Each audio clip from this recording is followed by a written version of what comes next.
Savez-vous vraiment ce que c'est que la vie d'assemblée? Vous me comprenez naturellement quand je parle de la vie d'assemblée. Je ne parle pas de ce que les hommes appellent habituellement l'Église. Je parle de ces rapports spirituels qui unissent les enfants de Dieu, de cette dépendance mutuelle des membres de Christ. Ce n'est pas un vain mot que cette dépendance dans laquelle nous sommes les uns à l'égard des autres. Le Seigneur l'a ainsi voulu. Il l'a formellement prescrit et toutes les affaires importantes. Il nous tiendra liés à ce principe. Si nous ne reconnaissons pas cette loi de Dieu, nous pouvons nous en aller à notre travail et nous apercevoir là que nous sommes mis en échec par l'ennemi et qu'il n'y a pas d'issue pour nous. L'Assemblée doit aller et venir avec nous et nous avec elle. Il faut une vie de corps dans cette affaire. Si vous l'aviez seulement reconnu et réalisé, chers amis, vous verriez que bien des échecs et bien des déconvenus y ont leur explication. Rappelez-vous que si vous entendez vous livrer un assaut contre les forteresses du malin, vous aurez à rester sur le terrain de l'assemblée pour en venir à bout. Car le Seigneur a fait de cette chose-là une affaire d'assemblée.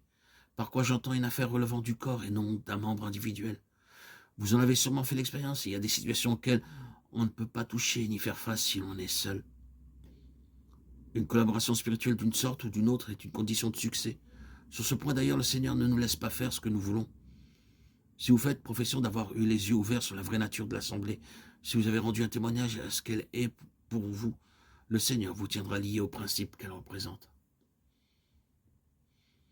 Vous ne parviendrez pas à dominer seul telle ou telle situation. Dieu vous montrera que vous devez présenter la situation à l'Assemblée, et toute votre vie sera bloquée tant que vous n'avez pas fait de cette affaire une affaire d'Assemblée. Le Seigneur est très jaloux de son Église. Satan est capable de mettre une vie entière sans dessus-dessous quand on s'aventure seul au-devant d'un antagonisme spirituel. Considérons le livre d'Esdras. Souvenez-vous comment lui et ses compagnons remirent l'autel à sa place et posèrent les fondements de la maison de l'Éternel. Ils n'étaient pas plus avancés que cela dans leur œuvre que les adversaires entraient déjà en scène. Et que firent-ils, ces adversaires?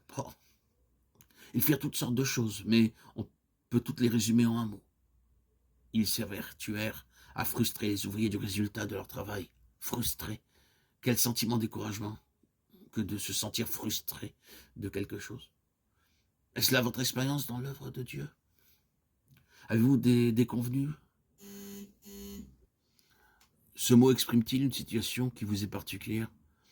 On fait un pas et on se trouve arrêté. On fait un autre pas et on se trouve de nouveau arrêté. On n'arrive à rien. C'est la déconvenue sur toute la ligne. À l'époque d'Esdras, le peuple fut pour un temps victime des efforts de leur adversaire. L'œuvre de restauration fut arrêtée pendant plusieurs années. Mais le Seigneur n'accepte pas la chose ainsi. Et en présence d'une telle situation, il réagit. Et l'Éternel réveilla l'esprit de Zorobabel et de Joshua, Agé 1,14. Et ensuite, par les prophéties d'Agé et de Zacharie, et l'Éternel dit, ni par force, ni par puissance, mais par mon esprit. Zacharie 4,6. Dans ses efforts pour faire échouer les entreprises du peuple de Dieu, le malin se heurte à la puissance du Saint-Esprit, s'exprimant par l'Assemblée. L'Assemblée est l'instrument de l'œuvre du Saint-Esprit contre l'ennemi. Oh, que Dieu nous donne un sens tout nouveau de ce principe fondamental, de la réalité fonctionnelle de l'Assemblée. Nous l'avons dit et nous le répétons, l'Église est bien plus qu'une entité quelconque possédant la vie. Elle est un organisme vivant dans lequel des relations mutuelles sont actives entre enfants de Dieu. Sa fonction est tout d'abord de relever victorieusement le défi jeté par l'adversaire à la souveraineté de Jésus-Christ. Que surgisse au sein du peuple de Dieu une nouvelle expression de cette activité de corps, de cette collaboration, et les manœuvres de l'adversaire pourront être déjouées. Nous n'allons pas contempler les bras croisés ces manigances de l'ennemi. Nous devons être réveillés dans notre esprit. Je ne suis ni Zorobabel ni Joshua, mais je souhaite humblement que cette parole ait sur nous le même effet qu'eut la leur sur le peuple de Dieu de leur temps, pour réveiller une action du corps contre les manœuvres de l'adversaire et pour dire non, non. Non, nous n'accepterons pas d'être frustrés du résultat de nos efforts.